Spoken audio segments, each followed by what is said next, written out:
Hello and welcome to my channel. Today, Snippy Joker is going over the changes that are being made to the heroes for Season 3.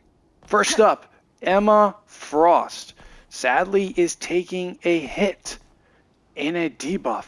Her reduce and telepathic pulse damage at 99 energy from 120 seconds to 110 seconds and from 150 seconds to 140 seconds at 100 energy. So, she's pretty much, when you get up here, all the way up to 100, it's going to take longer to stay there and basically get to that energy at 100 energy. They're also reducing her diamond form damage from 30% to 25%. So you're going to take more damage in this form. And finally, they're going to reduce the energy cost of the Psionic Seduction Ultimate ability from 3700 to 3400. So, well, that's nice. Actually, that's a little bit better. So now she can do her ultimate sooner. Which, I was playing a game and she was already doing it pretty quickly overall. So, I don't know if that's going to be a hit. I think the biggest hit is her telepathic pulse damage. Which, again, the more you do, the higher it gets. It's going to take longer to get to 99% and longer to get to 100% completely. So, yeah, that might be a hit for her. Is getting some love. Yay, the thing. The ability that you were able to like go up to and L1 where you can go up and give a damage deduction to your allies. Now, the new ability Battle Blitz, the thing leaps towards enemies, gaining 25% damage reduction, leap targeting distance to enemies in 20 meters. So now you can leap to your enemies and give them a good old haymaker. And get a damage reduction at the same time. That is a huge thing for the thing. Huh? And then the Stow Haymaker, this bad boy right here, will now be able to take flyers out of the sky. Now, what I saw in the videos is you can basically charge this up, leap into the air at the enemy, and take out flyers. So that's a good combo. Definitely good for the thing. Some love.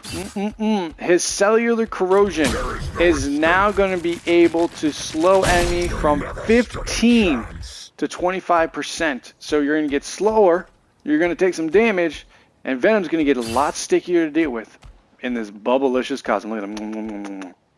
I guess people can't handle the heat because the Human Torch is getting a debuff. His main attack per projectile is going again down from 6 to 5.5 per projectile.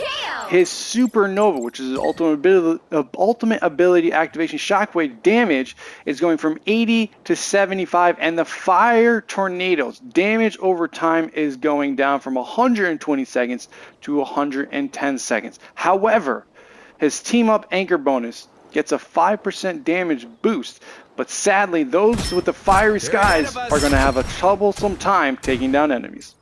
Starting to get a little rusty. I know, the puns are stupid.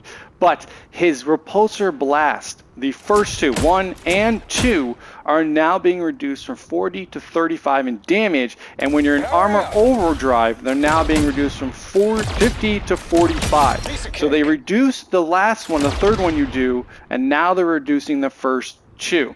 And his ultimate ability, which has taken out many people in many areas, is going from an energy cost of 2,800, which is pretty low, I think, to 3,400. That is a huge increase. It's going to be painful for Iron Man players like myself. Looks like Mr. Fantastic is also losing some love, sadly, and he's getting a reduce in bonus health when he goes into buff form. So Buff Man, which I love very much, it's way too much, I even song about it, Buff Man, here I am, Buff Man, is getting a reduction from 400 bonus health to 350. So that's going to hurt those who like to go in buff form and really clobber out the competition. Namor is finally getting some more love with an increase to his damage to his projectile of the Trident, and it's going to increase in speed. But also, his ultimate, the Wrath of the Seven Seas, is going to increase in speed by 30 meters per second. So that whale's going to come at you hard and fast. Good luck. Already having trouble with Scarlet Witch? You're going to now, because her ultimate is going to go a little bit faster. The slow rate is being reduced from 35 to 25%. So the chaos is going to come at you harder and faster because it's also getting a damage increase. Because God knows when I here's chaos, I'm not already running in fear as it is. Spider-Man as it is, you're really not going to like him now because he's getting some buffs.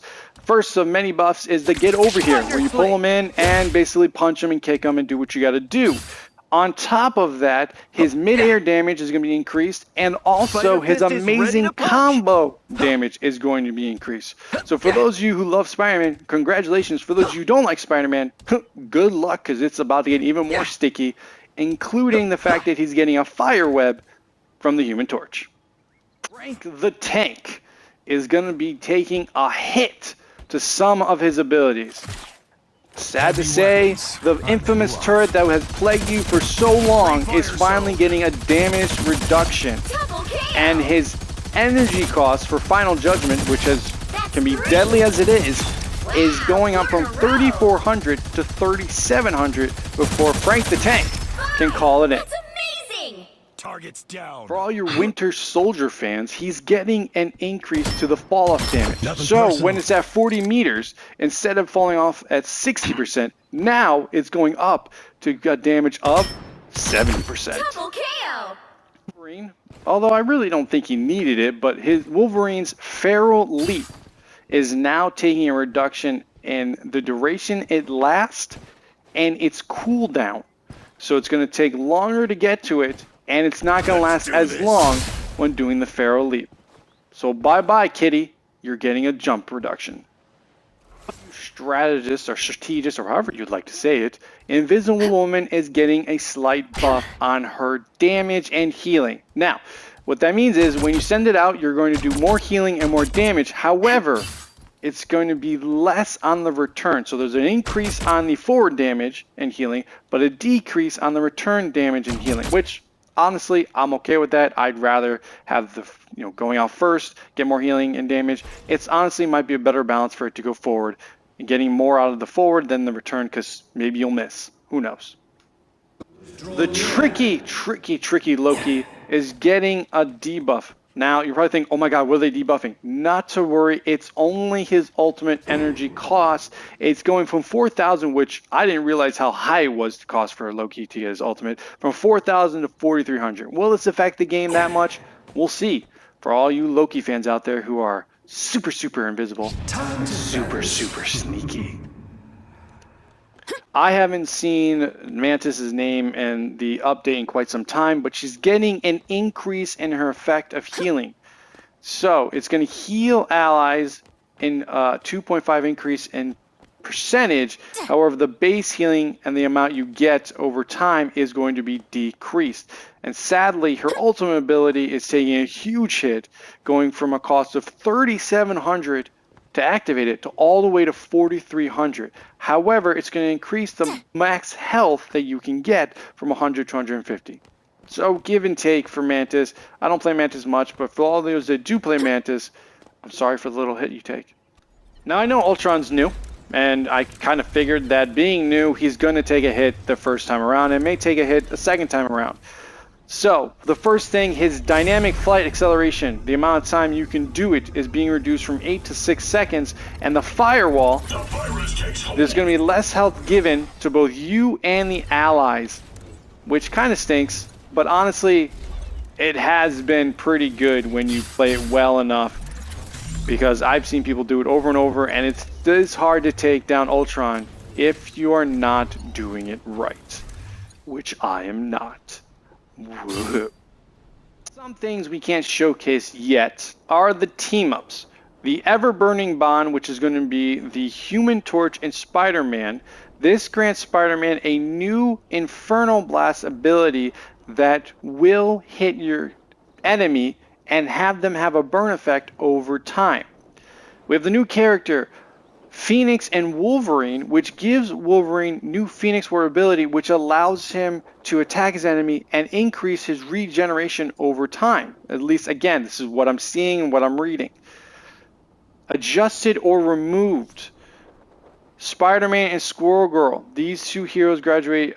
Pretty much the team up has been removed for them because now Spider-Man gets it from the Human Torch.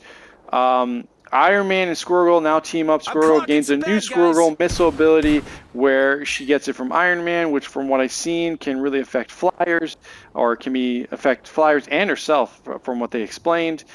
The Stormy Ignition, Storm and Human Torch. Storm loses the Burning Hurricane ability from her team with Human Torch, and Human Torch loses her ability from the Mega Fire, but it doesn't really matter because we have Sharknado now. I'd rather deal with the Human Torch ability.